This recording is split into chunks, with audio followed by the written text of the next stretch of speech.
नहीं नाम पता था कि हाँ शहजादा नाम की कोई फिल्म है, और जाते जाते मुझे बता रहा कि हरे कार्तिक आर्यन एक्टर कृति सेनन एक्टर है, परेश रावल है, और रोनित रॉय एक्टर है, सचिन। तो मैं ऐसे हो गया था कि हाँ मजा आ रहा है। तो इतने अनसर्टेनिटी वाली मतलब फील्ड है ये कि हमें पता नहीं करना है और कहाँ जाना है।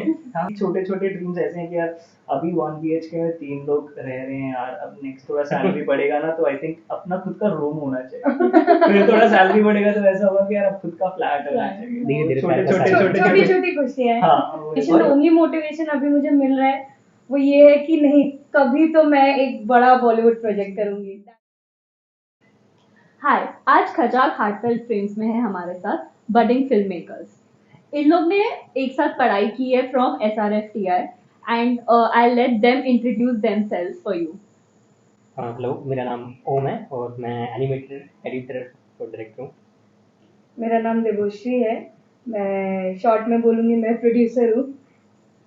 I'm Sagar Mahindra. I work as an associate producer at a production house, and also I'm an aspiring actor. Hello, मेरा नाम चाणक्य नेहुल, मैं साउंड रिकॉर्डिस्ट और डिजाइनर। तो टू स्टार्ट विद, तुम लोग को इंस्पायर कहाँ से हुआ कि तुम्हें ये करियर, ये फील्ड में कुछ करना है? मुझे तो मतलब ऐसा कुछ था नहीं, मतलब कुछ करना है, मतलब किस फिल्म मेकर ही बनना है या फिल्म में जाना है, ऐसा कुछ था नहीं। बट मुझे था कि मतलब मैं, क्योंकि इससे पहले बहुत सारी अलग अलग जॉब कर रहा था, तो मुझे था कि कुछ क्रिएटिव फील्ड में तो कुछ तो करना है। तो मैंने फाइन आर्ट्स मतलब पहले ट्राई किया। फाइन आर्ट में मतलब वो सब कुछ ऐसा हुआ कि जो आगे डिसीजंस हुए वो इसलिए हुए जो मुझे रिजल्ट मिलता है उसके अकॉर्डिंग सब कुछ सेट किया। तो मतलब मैंने फाइन आर्ट में मेरे कॉलेज में नहीं हुआ, फिर मीडिया कॉलेज में गया। तो मीडिया कॉलेज में मुझे फिर मतलब इसके बारे में पता लगा कि अच्छा यहाँ पे मतलब कैसे फिल्म बनती है, और वहाँ पे बेसिक इंट्रोडक्शन था फिल्म मेकिंग का।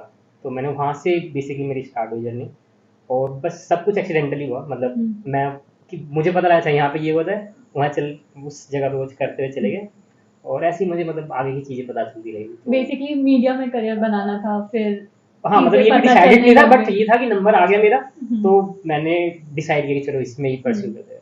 बट ये था कि क्रिएटिव फील्ड में मुझे कुछ करना है। मैं तो बचपन से ही टीवी और फिल्म को लेके फैसिनेटेड थी, तो मुझे तो फोकस था कि इसी में जाना है। एंड उसके बाद मैंने मास कॉम में पढ़ाई की कि आगे जाके कुछ क्रिएटिव, मतलब तब तक ये नहीं था कि फिल्म में जाना है, but I wanted to go into the entertainment world और समथिंग। एंड देन जब SRFTI क्रैक किया तो फाइनली फिर एक फोकस मिला कि हाँ फिल्म में ही जाना है। मुझे फिल्में देखने का बड़ा शौक था, और मैं बड़ा ऐसी ये एक्टर्स की लाइफस्टाइल इन सबको बड़ा फॉलो करता था। तो आई रिमेंबर जब मेरे घर पे न्यूज़पेपर भी आता था हिंदुस्तान टाइम्स, तो उसमें मैं पहले HT सिटी निकालता था, क्योंकि उसमें सारी बॉलीवुड की गॉसिप, सारे अपकमिंग प्रोजेक्ट्स, इन सब के बारे में होता था। देन फिर जब मैंने ग्रेजुएशन किया in journalism and mass communication, तो हमारे एक सेमेस्टर में एक फिल्म स्टडीज़ करके एक सब्जेक्ट था, एंड बाय दैट टाइम मैं ऐसे एक फ्रेंड के साथ मिलके शॉर्ट फिल्म्स भी बनाता था। कभी एक्ट कर लिया, कभी प्रोडक्शन संभाल लिया, कभी कुछ कर लिया, and then I started doing theatre as well. फिर मुझे पता चला अच्छा FTI SRFTI करके कुछ जगह है, फिल्म स्कूल्स हैं जहाँ पर you can professionally learn the craft, and that's how it happened. फिर SRFTI and then getting into the industry. मैं तो बहुत घूम फिर के इस फील्ड में आया हूँ। पहले से ही ऐसा था कि बचपन में मैं तबला सीखता था, तबला बजाता था और थिएटर भी करता था। फिर जब ग्रेजुएशन, मतलब मैं लगभग 8, हाँ 4th में था तब से कर रहा हूँ म्यूज़िक, और फिर मैं ग्रेजुएशन भी म्यूज़िक में किया, तब थिएटर भी करता था। फिर ये सोचा कि म्यूज़िक और थिएटर ये दोनों को कनेक्ट करने के लिए, और लास्ट ईयर में ये भी हो गया था कि हम एक सब्जेक्ट था कि communication media for the performing arts. तो वहाँ पे फिल्में इंट्रोड्यूस हुई हमें कि फिल्मों में कैसे हमारी आर्ट फॉर्म को यूज़ किया जा रहा है। तो फिल्में देखने लग गया, तो फिल्में अच्छी लगने लगी। फिर मैंने 1-2 फिल्में ऐसी देखी जिसमें साउंड का काम बहुत अच्छा हुआ था, तो सोचा कि हाँ ये मैं अपनी फील्ड को इसमें यूज़ कर सकता हूँ, तो इसलिए मैं साउंड चूज़ किया। तो सब लोग मुंबई के बाहर से हो, तो वो जर्नी क्या थी अपनी सिटी छोड़ना, एक न्यू, वो भी इतनी बॉलीवुड सिटी बोलते हैं मुंबई को, तो वो एक क्या फीलिंग थी? मतलब अपना बेस छोड़ के एक न्यू बेस बनाना, अपना फाइनेंशियल रिस्पॉन्सिबिलिटीज देखना, जॉब ढूंढना, सेटल होना, क्योंकि ये एक इजी करियर है नहीं, इसमें बहुत स्ट्रगल है, सबको ये पता है। तो फिर वो कैसा मतलब फीलिंग था, और मतलब क्या मोटिवेटर था जो तुम लोग को ये करने पे लाया, मतलब ये स्ट्रगल करने के लिए? मेरे लिए तो मुझे लग रहा है अभी मैं उसी फेज में हूँ कि अभी मुझे शिफ्ट होना नहीं होना। अभी 2 ही हफ्ते हुए मुझे यहाँ पे, मैं अभी उनके साथ ही हुआ। अच्छा। तो अभी भी मतलब मैं इसी फेज में हूँ कि मुझे मतलब बेस कहाँ रखना है, मतलब मुंबई में जाके मतलब काम के लिए जाना है सिर्फ, या मुंबई में आके सेटल ही हो जाना है। तो अभी भी मैं उस फेज से गुजर ही रहा हूँ। मेरा तो ऐसा है कि मेरे को हमेशा से ड्रीम था कि मुझे बॉम्बे आना है, तो मैं स्टार्टिंग से ही प्रिपेयर कर रही थी खुद को कि बॉम्बे आना है। लेकिन यहाँ आई तो काफ़ी रियलिटी हिट किया। अभी भी मतलब मैं बहुत ज़्यादा अचीव नहीं किया, बट हाँ अभी जहाँ से मैंने स्टार्ट किया था और अभी जहाँ पे हूँ, तो मेरे को अच्छा लग रहा है कि the way things are progressing. And I think the motivation, the only motivation अभी मुझे मिल रहा है वो ये है कि नहीं, कभी तो मैं एक बड़ा बॉलीवुड प्रोजेक्ट करूंगी। That is the one biggest motivation जो बार बार मुझे सेटबैक भी दे रहा है। तो वो एक मोटिवेशन है जो बार बार मुझे पुश भी कर रहा है। फिल्म स्कूल में आई थिंक हम सब ने खुद को मेंटली प्रिपेयर कर लिया था कि मुंबई तो आना ही है, बिकॉज हिंदी फिल्म इंडस्ट्री का hub is Bombay, there is nowhere else to go. तो इंटरेस्टिंगली मैं जब आया था ऑलमोस्ट 2 साल पहले जब मैं आया था, सो आई केम फॉर अ प्रोजेक्ट। तो I was working on a web series जिसका maximum schedule was in Himachal, और उसका फाइनल 2 या 3 दिन का शेड्यूल वाज इन बॉम्बे। तो आई थिंक 2 साल पहले मैं उसके लिए आया था, एंड देन आई डिसाइडेड कि अब मैं रुक ही जाता हूँ।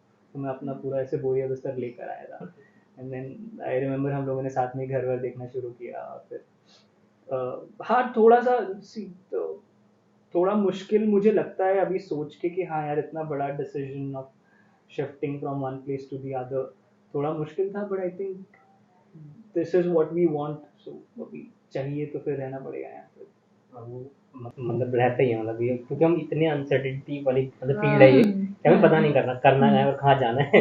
हाँ। तो मतलब कुछ ही भी हो फिक्स नहीं है, कुछ भी हो सकता है। क्योंकि यहाँ पे ऐसा है कि आज जब बड़ा प्रोजेक्ट मिला, 3 महीने कुछ नहीं मिला, तो वो सब दिमाग में रख के चलना पड़ेगा।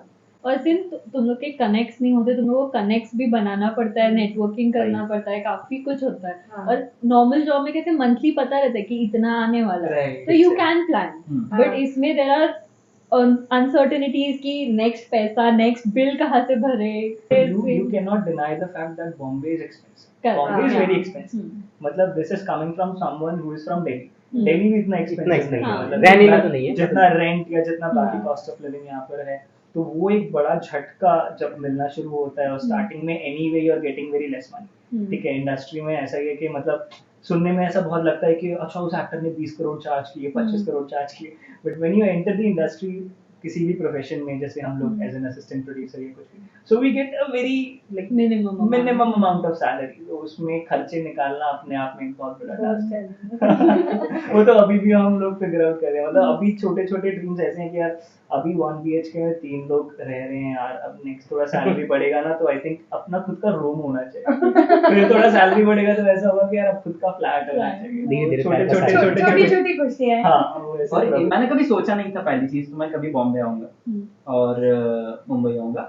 और मतलब वो है ना कंसेप्ट की सपनों की माया नगरी, और वो चीजें फैसिनेटिंग है बहुत कि आप, मैं जब पहली बार कलकत्ता गया था पढ़ने के लिए, और वहां से मेरे को पता था कि बाद में इधर आना है, मुंबई आना है। तो जो आजू बाजू वाले लोग थे ना, वो कहते हैं एक बार मुंबई चले जाते हो फिर मुंबई तुम्हें छोड़ती नहीं है। तो वो सुनने में बहुत अच्छा लगता था। फिर मैं जब मुंबई आया, अभी हम 2 साल से रह रहे हैं, तो एक चीज तो ये लगता ही है कि हाँ मुंबई छोड़ती नहीं है, और छूटना भी नहीं चाहिए।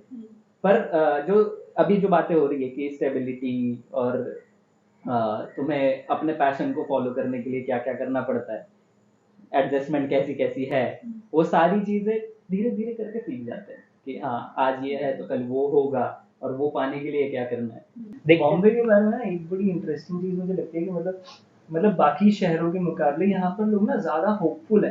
क्योंकि यहाँ पर वो जैसी वो वाली बात है कि सिक्का जब चलता है किसी का, अगर वो कहते हैं ना अगर शहर ने तुम्हें अपना लिया ना, तो फिर मतलब तुम कहीं से कहीं पहुंच जाओ। तो वो होपफुल आंखें मुझे बहुत देखने को मिलती हैं अपने आसपास, क्योंकि उनके एस्पिरेशंस भी बहुत ज्यादा है। तो वही एस्पिरेशंस की वजह से हम भी रुके हैं, वरना मतलब कोई फोर्स नहीं कर रहा हमें यहाँ रहने के लिए। ठीक है हम लोग आज ही जा सकते हैं यहाँ से, ठीक है, बट हमारी एस्पिरेशंस हैं और हमें यहाँ पर रुकना है, इसलिए हम यहाँ पर रुके हैं। Were there any mentors तुम लोग की लाइफ में who played a crucial role in your journey? मतलब इससे पहले मतलब इस इंडस्ट्री में मुझे लगता है एक मेरा फ्रेंड है कमल, जो अभी पढ़ ही रहा है, मतलब हमारे साथ ही है। लेकिन मुझे लगता है इस इंडस्ट्री के लिए मेरा मेंटर वही था जो मुझे यहाँ तक ले, लेकिन उससे पहले मुझे तो पता ही नहीं, उससे पहले तो मेंटर है नहीं, बट हाँ सपोर्ट करने के लिए बहुत लोग थे जिन्होंने मुझे पुश किया कि ठीक है तू कर और ट्राई कर कम से कम जो भी तुझे करना है, तो वो रहा। बट इस इंडस्ट्री में आने के लिए मुझे लगता है मुझे ऐसा लगता है और एफटीआई के बारे में कुछ नहीं पता था। उसके बाद में मुझे जब उस फ्रेंड ने बताया, मतलब कमल ने बताया मुझे कि मतलब ऐसे ऐसे कॉलेजेस भी हैं, तो तब मुझे पता लगा अच्छा यहाँ पे जाके पढ़ा जा सकता है, एंट्रेंस दो, क्रैक होगा नहीं होगा मुझे नहीं पता था वो भी। तो फर्स्ट टाइम किया, फिर सेकंड टाइम में मेरा जाके हुआ यहाँ पे, मतलब एंट्रेंस क्लियर हुआ, उसके बाद इंटरव्यूज हुए, फिर उसके बाद मतलब हो ही गया, फर्स्ट लिस्ट में नाम नहीं आया बस मेरा। लेकिन मेंटोर ऑब्वियसली मुझे वो मिला कमल, मतलब वो स्टार्टिंग डेज से ही मेरे साथ इस करियर में आने के बाद, मतलब इस फील्ड में आने के बाद, तो उसका बहुत बड़ा क्रेडिट था मुझे। आई थिंक SRFTI ने बहुत ही क्रूशियल रोल प्ले किया है। तो मतलब एक छोटा सा इंसिडेंट था कि मैं SRFTI जब मैंने फॉर्म भरा था, मैं बिल्कुल श्योर नहीं थी, मैं 12 स्टूडेंट्स है, कहाँ से मेरा होगा, नहीं होगा। तो देन मॉम एंड डैड दोनों ने मतलब ऐसा था कि तू कर तो ट्राई, तू भर के तो देख। तो मैंने भरा और मैंने आ गया 24 टॉप 24 में नाम। फिर भी मेरे को था नहीं आएगा, इंटरव्यू में तो बिल्कुल क्रैक नहीं होगा। मैं पहुंची, फर्स्ट लिस्ट में नहीं नाम आया। मैंने बोला मैं दूसरे कॉलेजेस में भरना स्टार्ट करती हूँ। तो देन मॉम एंड डैड दोनों ऐसे थे कि नहीं नहीं अभी सेकंड लिस्ट आना बाकी है ना, रुक जा रुक जा। And I was very impatient. And then जब वो 12 में नाम ऐसे आया and I was just shivering, मतलब उस मोमेंट में मैं बिल्कुल शिवर कर रही थी कि अच्छा मतलब है जो ड्रीम में देख रही हूँ, इट इज फर्स्ट स्टेप मिल रहा है। तो I think my parents and SRFTI ने मुझे एक पाथ दिखाया एंड मॉम डैड ने वो पुश दिया कि तू कर सकती है। SRFTI में के टाइम तो बहुत अंडर कॉन्फिडेंट थी, मैं होगा ही नहीं, बट दे वर लाइक नहीं रुक वेट होगा, देख तू आएगा लिस्ट। तो आई थिंक दे हैव वो पुश नहीं देते तो SRFTI भी नहीं होता। SRFTI के जाने से पहले मेरा बिगेस्ट मेंटोर वाज गूगल। मतलब क्योंकि मुझे जितना भी इंफॉर्मेशन मिल रहा था वो सब गूगल से मिल रहा था, और कोई बिकॉज आसपास सी द थिंग इज कि अगर आसपास वैसी बातें नहीं हो रही हैं तो आपको उस चीज़ के बारे में पता ही नहीं चलेगा। सो मेरे आसपास वाले लोगों को कोई इंटरेस्ट नहीं था फिल्म स्कूल जाने में, तो मेरे लिए गूगल ही था सब कुछ। But after getting into SRFTI I must say Nilanjan sir, I call him Neelu da. He was my professor in producing department. And he was like a great mentor, a great support for me. उन्होंने बहुत guide किया. And after coming into the industry, my boss right now, the production house that I work at, वहाँ पर जो मेरे boss हैं Nishant, he is my biggest mentor. So I and biggest support, I should say this as well, biggest support for me because Mumbai में बहुत अकेले आप हो जाते हो. So आपको support की बहुत ज़रूरत होती है because family साथ में नहीं है आपके, they are not physically present with you right. वो दिल्ली में है, वो फोन पे आपको कंसोल करेंगे, हाँ हो जाएगा, जॉब मिल जाएगा, प्रोजेक्ट मिल जाएगा, बट कोई फिजिकली प्रेजेंट हो तो आई मस्ट से लाइक ये लोग हैं the biggest support for me and a few more people जो अभी यहाँ पर नहीं है। सो हाँ ये हाँ बट मैंने एक नाम बोलना भूल गई थी, शर्मा फैमिली है जिसने मुझे बॉम्बे में एक्चुअली सबसे बड़ा सपोर्ट दिया। शर्मा फैमिली मतलब ये इसकी बहन निधि, अंकल आंटी, मतलब आई थिंक मेरे मॉम डैड अलाउ ही नहीं देते अगर तुम लोग नहीं होते यहाँ पे। तो I think Sharma family has been the biggest backbone in Bombay. ये शंकर है और इन्होंने इसे पाला है। तो मेरे लिए तो मैं एक चीज कहूंगा कि इस सवाल के जवाब के लिए एक शेर है कि मैं अकेला ही चला था जानिबे मंजिल मगर लोग साथ आते गए कारवा बनता गया। तो वैसे ही मेंटोर के बारे में कहना चाहूंगा तो जैसे कि मेरा कभी फिक्स नहीं था कि मुझे ये करना है। बचपन से जैसे जैसे आगे बढ़ता गया थिएटर ने बहुत कुछ चीजें सिखाई मुझे, और थिएटर की वजह से ये फिल्म के बारे में ज़्यादा पता चला कि मैं एक्टिंग में जाना चाहता था, फिर मैं म्यूज़िक भी करना चाहता था, और वहाँ के जो लोग हैं उन्होंने मुझे इसके बारे में बताया। तो एक सबसे पहले तो मेरे जो ग्रेजुएशन के HOD थे, तो मैं अच्छा तबला बजाता था तब तो मैं उनके पास गया लास्ट ईयर में, और मैं उनके पास जाके बोला कि मतलब मेरा एग्ज़ाम है अभी 7 दिन बाद, और मैं उनके पास गया कि मैं बोला सर मुझे तबला नहीं करना है। तो वो बोले क्यों? बोला मुझे सिर्फ साउंड के बारे में जानना है। तो उन्होंने मुझे एक बंदे का नंबर दिया कि अरे ये इनका वर्कशॉप हुआ था अभी, तो इनसे जाके बात कर तो हो जाएगा तेरा, मतलब उनके साथ काम कर ले, मतलब सीख ले उनसे। तो मैंने उनको कॉल किया, उन्होंने मुझे थाने बुलाया। मैं कभी बॉम्बे नहीं आया था उससे पहले, मुझे थाने बुलाया, मैं उनसे जाके मिला। तो उनका नाम है मंदार कमलापुरकर, उनको पिछले साल नेशनल अवार्ड मिला बेस्ट साउंड डिज़ाइन के। तो वो मेरे लिए सबसे पहले मेंटर थे जिन्होंने मुझे, और जो हमारे एचओडी थे उन्होंने मुझे उन तक पहुंचाया, प्रवीण घोड़े सर। तो मंदार सर ने मुझे बताया कि उन्होंने पूछा मुझसे कि हाँ क्या करते हो, क्या किया है इससे पहले। फिर उन्होंने मुझे एसआरएफटीआई के बारे में बताया, एफटीआई के बारे में बताया। तो एसआरएफटीआई के बाद मैं जब कोविड इससे पहले घर घर आया था तो भी उनका फ़ोन आया मुझे कि एक फिल्म हम काम करने वाले हैं तो तू बॉम्बे आ जा, हम साथ में मिलके काम करते हैं। तो वो मेरा पहला प्रोजेक्ट था बॉम्बे का, जो उन्होंने ही, जो मैं एसआरएफटीआई से पहले कुछ भी नहीं था, उसको बुला के उन्होंने मुझे फिर से खड़ा किया। तो मंदार कमलापुरकर है, फिर केतकी चक्रदेव नाम की मेरी सुपरवाइजर है, वो भी मेरे लिए बहुत अच्छा सपोर्ट है। और ये दोस्त लोग सारे जो उन्होंने संभाल के रखा है तो इनका शंकर मैं हूँ। पर एक्चुअली तुम सब लोग ने एक बात अच्छी बोली कि तुम लोग के फैमिली बहुत सपोर्टिव थे, प्लस द बिल्कुल। Friend circle that you guys have, मतलब तुम लोग के बैकबोन ही वो थे। और ये इंडस्ट्री में यूजुअली जल्दी जल्दी लोग भेजते नहीं है, family specially they are very concerned about this industry, मतलब वो है इंडस्ट्री थोड़ी सी बदनाम। तो स्पेशली फॉर अ गर्ल, मतलब हियरिंग अबाउट योर पेरेंट्स कि उन्होंने पुश किया is a very big deal. तो फिर hats off to your families as well, मतलब it's not just you guys but your families too. मैं इस पे एक किस्सा बताना चाहता हूँ कि तो मैं अहमदनगर से आता हूँ, महाराष्ट्र में अहमदनगर नाम की जगह है, वहाँ से आता हूँ।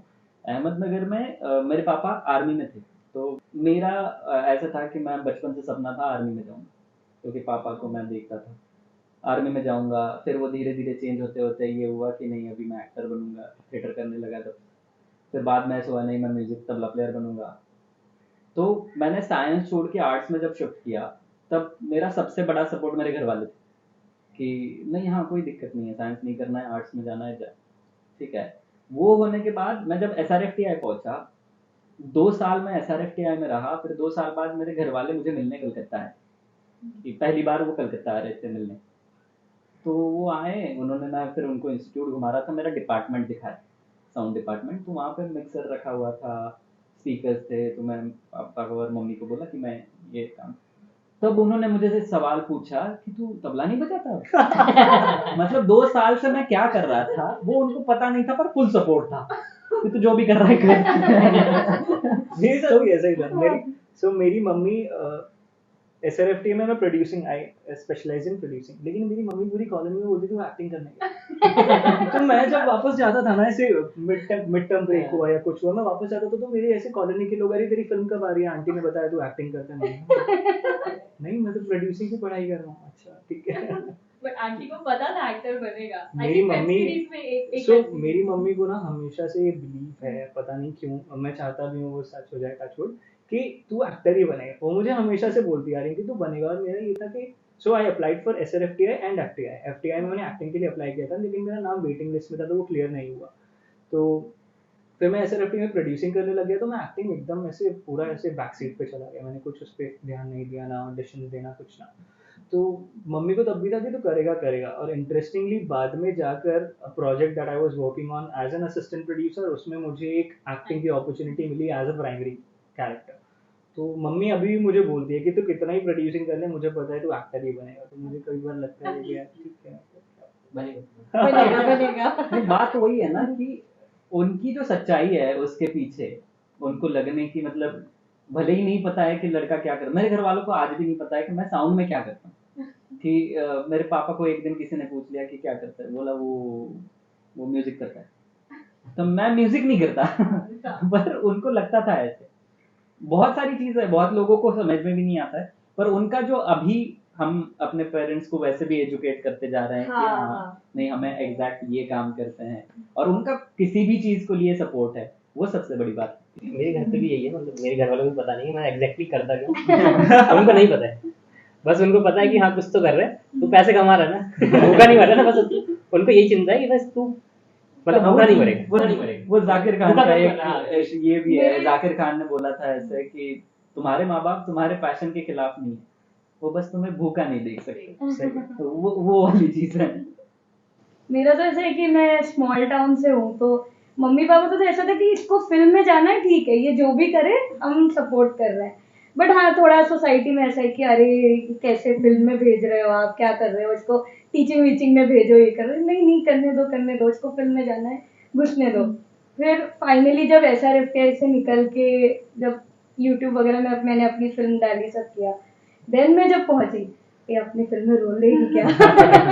तो वो जो ट्रांजिशन था ना, मतलब people are coming to our home कि अरे तेरी बेटी तो बहुत अच्छा काम कर रही है, मतलब फिल्म में हमें भी बोलना रोल दिलाने, क्या बड़े स्टार से मिली है क्या? तो पहले उन जिन पता नहीं था, क्योंकि स्मॉल टाउन में हमेशा ऐसा होता है कि ज्यादा पता नहीं होता है, तो लगता है अरे इंडस्ट्री खराब है, लड़की बिगड़ जाएगी। बट जब देखा कि नहीं, मैं इतना भी नहीं कुछ प्रॉब्लमेटिक काम कर रही हूँ, तो धीरे धीरे उन लोगों को भी हुआ कि तब जाके पूरे शहर में बात फैली कि अरे वो है ना, वो पड़ोस में हमारी लड़की है, वो फिल्मों में काम करती है। तो they don't have direct relation, लेकिन अभी सब जगह वो एक रिस्पेक्ट मिल रहा है। So tell me about your first project in the industry. तो मतलब फर्स्ट वो जो प्रोजेक्ट मिला था उसकी हैप्पीनेस, फिर बाद में वो चैलेंजेस, और कैसा मतलब वो फीलिंग था? तो मेरा जो फर्स्ट प्रोजेक्ट था वो था निलीस मनियार की एक फिल्म थी, ब्लैक सनशाइन बेबी, जो मतलब ओरिजिनल डॉक्यूमेंट्री थी इसकी, द स्काई इज पिंक। तो उसका जो ओरिजिनल डॉक्यूमेंटेड वर्जन था वो भी मतलब डॉक्यूमेंट्री फीचर लेंथ फिल्म, तो वो मेरा पहला प्रोजेक्ट था, उसमें एनिमेशन डिजाइन किया था मैंने। तो वो मतलब मुझे लग नहीं था कि हाँ ऐसा कोई बड़ा प्रोजेक्ट है वहाँ पे, क्योंकि मैं कैंपस में ही कर रहा था आधा काम, स्टार्टिंग में जब स्टार्ट किया था तो कैंपस में सिस्टम में कुछ कुछ हमने डिजाइन करके उसको भेजा डायरेक्टर को, तो उसको इंटरेस्टिंग लगा। तो फिर मैं और एक और सिद्धांत जो है हमारे साथ, तो हम दोनों लोग उस पर काम करना शुरू किया, और मतलब तब लग नहीं रहा था, पैसा नहीं आ रहा था लगता नहीं कि तुम स्टार्ट कर रहे हो कुछ ऐसे बड़ा प्रोजेक्ट कर रहे हो। तो 2 महीने ऐसे ही हमने कैंपस में बैठ के काम किया, जो भी था फीडबैक हो जाता था, तो जब तक मुझे लग नहीं रहा था कि कुछ ऐसा प्रोजेक्ट हमें मिला है। तो हाँ, फिर 2 महीने बाद जब वो बोला कि नहीं अब आपको मुंबई में आके फाइनल, क्योंकि अब करनी है फिल्म तो मुंबई में आओ, और हमें बुलाया मुंबई में, और सोनाली को उसके घर पे रुके हम लोग। तो सोनाली के हमें मतलब प्रॉपर वहाँ पे प्रोडक्शन के अंडर में ही वहाँ पे रूम मिला, हमें सब कुछ मिला। तब मुझे लगा हाँ कि शायद प्रोजेक्ट में ऑनवर्ड आ गए हैं, हमें अपने को बड़ा कर रहे हैं। हाँ, तो और मतलब एनिमेशन डिजाइन कर रहे थे, तो मुझे लगा कि हाँ अभी कुछ हमें क्रेडिट भी मिलेगा, अच्छे से मिल जाएगा। तो वो मतलब हाँ फिल्म पूरी फीचर लेंथ थी, तो ये भी था कि उसके अंदर काफ़ी सारे मतलब उनकी जो पेंटिंग्स थी उस फिल्म के अंदर वो सब डिजाइन करने को मिला, तो इंटरेस्टिंग रहा मतलब पहला प्रोजेक्ट। और बस वो ऐसे ही मिल गया, मतलब फ्रेंड एक और थी जो काम कर रही थी इसके ऊपर, इशिता मेहता, उसने मतलब हमें ऑन बोर्ड कराया, तो इंटरेस्टिंग रहा मेरे लिए, तो बहुत अच्छा रहा, और मतलब बहुत ईजी हो गया मेरे लिए, मतलब कि वो सीधे हमें प्रोजेक्ट मिल ही गया क्योंकि हम कैंपस में थे, और एक लिंक ऑलरेडी जब हम कैंपस में आते हैं हमें लिंक कहीं ना कहीं मिल ही जाता है थोड़े बहुत, तो वो इस तरीके से मतलब जल्दी जल्दी हो गया सब कुछ। तो पहला प्रोजेक्ट मेरा ऐसे ही रहा। And this project is on Netflix. हाँ, अभी वो नेटफ्लिक्स में इसी साल रिलीज हुई है। अच्छा, हो गई है हाँ, मतलब। इसी साल रिलीज हुई है, तो उसके बाद रिव्यूज लोगों ने भी डाले, अच्छे आए थे, मतलब मुझे तो अच्छा लगा। मेरा नाम उसमें बड़ा सिंगल स्क्रीन पे अपना सिर्फ नाम मिले तो बहुत अच्छा लगता है। मेरा तो मेरे SRFTI के सीनियर ने मुझे कॉल किया था कि एक मराठी फीचर फिल्म में असिस्ट करेगी क्या, तो मैंने राइट लेफ्ट कुछ नहीं देखा, मैं नेक्स्ट डे ही आ गई बॉम्बे। और उसके बाद मतलब बहुत एक्साइटमेंट था, फीचर फिल्म है, क्या है कैसा है, बस मेरे को था कि 3 घंटे की फिल्म है, अभी तक शॉर्ट फिल्म किया है, अब थोड़ा बड़ा लेवल पे करूंगी। फिर जब पहुंची तो आई वॉज वेरी एक्साइटेड कि कौन एक्टर कौन होगा, सबसे ज्यादा एक्साइटमेंट उसी को लेके था। तो सोनाली कुलकर्णी जो दिल चाहता है मैं आई थी, she was the main lead. तो उसको जब मैंने फर्स्ट टाइम देखा दिल चाहता है के बाद, लाइक हाँ अब लग रहा है कि मैं फीचर फिल्म में हूँ। देन हमारे जो प्रोड्यूसर थे वो जीशान आयुब है, रंजना में जो मेन लीड के फ्रेंड बने हैं, तो वो he is the producer and वो ऐसे रोज आके हमारे साथ बैठ के चाय पी रहे हैं। तो वो बहुत ही मतलब फैसिनेटिंग था कि अभी तक इतना ज्यादा मैं सोचती थी कि क्या करते हैं एक्टर्स, कैसे रहते हैं, क्या करते हैं, and when I am having T with those actors, वो बहुत ही डिफरेंट फीलिंग था। आप भी चाय पीते हो? अच्छा, वो भी दो दो दो पैर हैं उनके। दो पैर है, दो हाथ है। जीशान प्रोड्यूस की जीशान आयुब जीशान की आयुब वाइफ की डायरेक्टर wife थी, director। तो ही वाज द को प्रोड्यूसर इन दैट। तो अच्छा लगा था। बाकी चैलेंजेस थे वो कैमरा में नहीं बताऊंगी।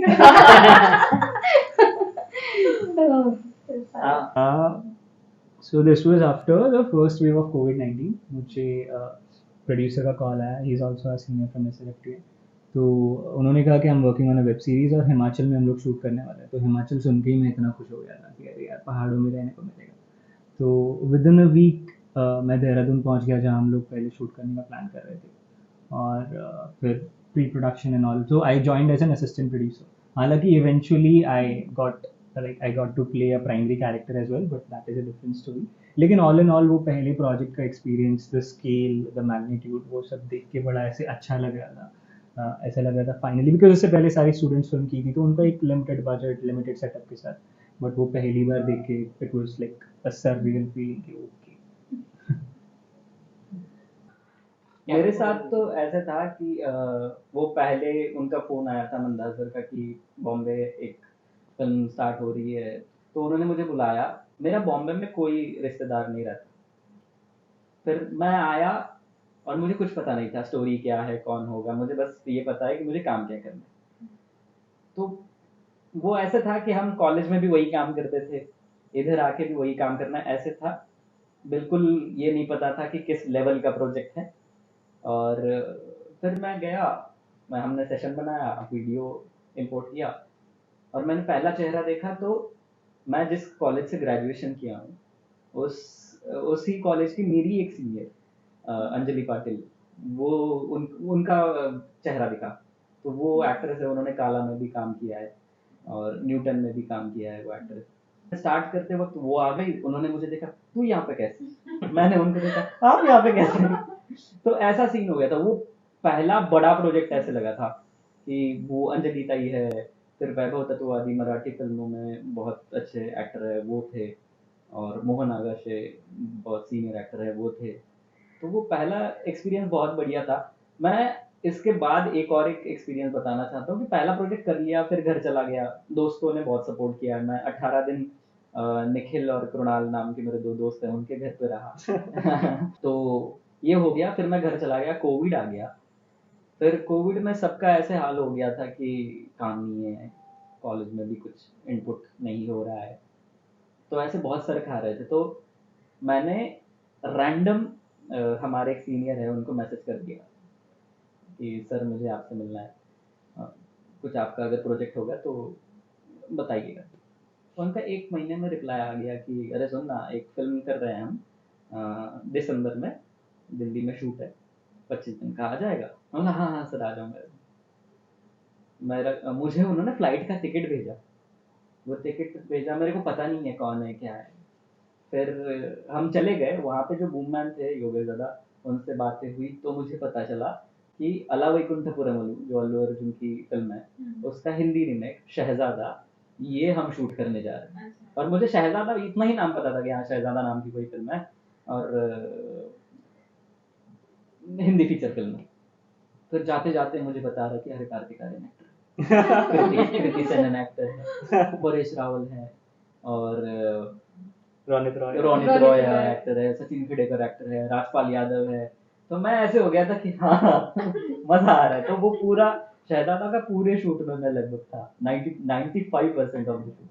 तो वो पहला बड़ा प्रोजेक्ट ऐसे कह सकते हैं, फुल बॉलीवुड कमर्शियल। तो अपनी बड़ी स्क्रीन में नाम देख के कैसा लगा? आई थिंक रिलीज होना बाकी है वैसे। मेरा भी रिलीज होना बाकी अच्छा, रिलीज होना, तो आई थिंक सिर्फ यही है इसका। ये है ये है।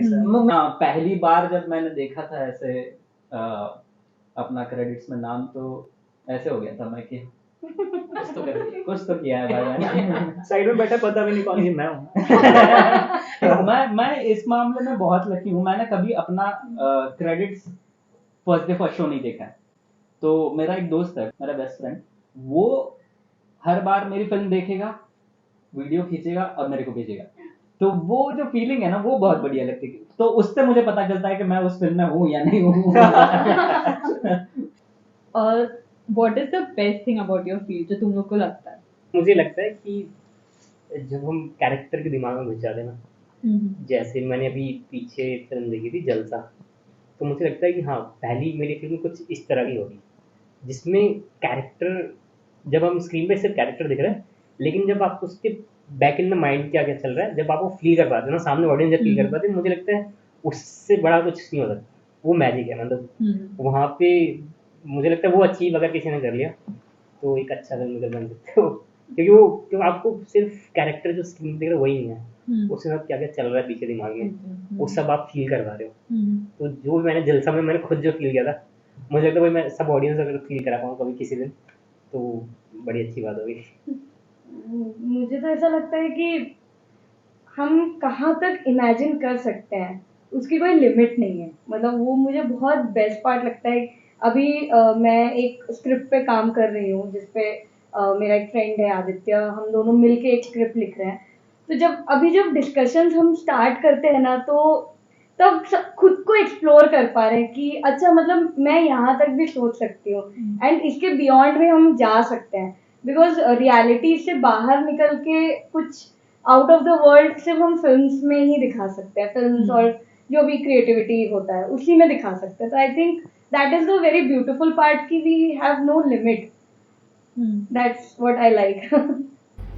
आई थिंक हमारे प्रोफेशन के बारे में एक बहुत अच्छी चीज़ ये है that every project is a new beginning in a way. Case में ऐसा होता है कि on every project you meet new people, you are working on a new idea. और कहते हैं ना, films live for ever, films और for that matter web series और anything, any form of media, it lives forever. तो आप नहीं भी रहोगे तो आपका ये चीज़ रह जाता है। सो वो एक फीलिंग कि you are part of something which is going to live for ever, वो अपने आप में आई थिंक बहुत अच्छी फीलिंग है ऑल इन ऑल। बेसिक है कि फिल्म क्या है, ऑडियो विजुअल एक्सपीरियंस। तो शुरुआत को ऑडियो आता है, तो एक अलग दुनिया दिखाना बस साउंड के जरिए। कि मोस्टली मुझे एनिमेटेड फिल्म्स इसके लिए बहुत अच्छी लगती है क्योंकि हम बहुत स्क्रैच से काम करते हैं। कि जो चीज जैसे पेंटिंग भी, वहां पे जो भी फ्रेम है उसको, उसका हर एक डिटेल जैसे वो आर्टिस्ट क्रिएट कर रहा है, वो हम कोशिश कर रहे हैं कि वो आपको देख के लगे ना कि भाई ये कोई असली चीज नहीं है या फिर ऐसे। एक तो वो है, और दूसरा ओवरऑल फिल्म मेकिंग को जब देखते हैं तो ये कि हमारी जो भावना है वो किसी तक पहुंच रही है, जो हम काम अपना स्टूडियो में बैठ के कर रहे हैं या फिर शूट पर बैठ के कर रहे हैं, पर हमको जो समझाना है लोगों को वो पहुंच रहा है। तो वो कनेक्शन बनाना मुझे बहुत सही लगता है इस फील्ड के बारे में, कि लोग समझ रहे हैं हम जो समझाना चाहते हैं। तो अब हम एक्साइटिंग सेगमेंट में मूव करते हैं। मैं कुछ क्वेश्चंस पूछूंगी और जिसको भी आंसर देना है ना, हाथ ऊपर करके फिर आंसर देना है, ओके? और जिसको मैक्सिमम पॉइंट्स मिले उसको मिलेगा एक hamper, Bollywood gift hamper. Okay, तो अपने घर में आना चाहिए, कॉफी विद करण वाइब्स। अपने घर आना चाहिए। ओके, तो एक आइकॉनिक मूवी थी करण अर्जुन, हाँ। उसमें कौन सा एक्टर करण था और कौन सा Arjun? Karan was Salman Khan and Arjun was Shahrukh Khan. Correct, yes. Second question, who plays the female lead in the movie Chandni Chowk to China? Deepika Padukone. तो 1-1। ठीक है, 2 हो गया। Who are the male actors in the movie Garam Masala? मेन हाँ। जॉन अब्राहम, अक्षय कुमार। थे तो मेन। अभी ये जिसको आया ना वो ट्रू बॉलीवुड फैन है। Who started Bollywood? Dada Saheb Phalke. ना, लीक से चलेगा। ये तो हाथ ही नहीं उठा रहा है। मैं टेंशन देखो हम फ्लैटमेट हैं तो हम इस चीज से ही खुश हैं कि हमारे घर में हम आपस में बांट लेंगे बाद में आराम से। Famous Bollywood actress Priyanka Chopra's first Hollywood movie. नहीं Next. Okay, so इसका था ना देखो बेवॉच। हाँ. मेरे को वो मैं वही बोलने वाला था। 3, 2. Okay. ये फाइनल. Okay, तुम दोनों पे अभी. हम आपके हैं कौन के डॉगी का नाम क्या है? टपी। मैंने देखी नहीं हुई थी बस। I would like to thank my parents. Thank you so much. Congratulations. Well played. Loser. और बड़ा loser. इधर तो हाथ भी ऊपर है. पहले ही up कर दिया। ये बॉलीवुड का कुछ दोनों। बट मेरे पास तुम सबके लिए कुछ ना कुछ है. नहीं वेट कर वो जो कुछ ना कुछ है वो मुझे फिर से मिलेगा। अब चलो इसके जगह हमें भी दो। Reminder. Thank you Big. Pink big Big. Green big Dream big. Nice. ये क्या बात हुई? मतलब चलो हमारे ही घर में आ रहा है। थैंक यू निधि कुछ तो मिला. बिना मेहनत किए कुछ तो मिल गया मुझे। So thank you guys for coming here Thank you for having us. and good luck for your futures and hopefully तुम सबकी मूवीज हम बिग स्क्रीन में देखेंगे. प्रीमियर में जाएंगे रेड कार्पेट पे. जल्दी, जल्दी।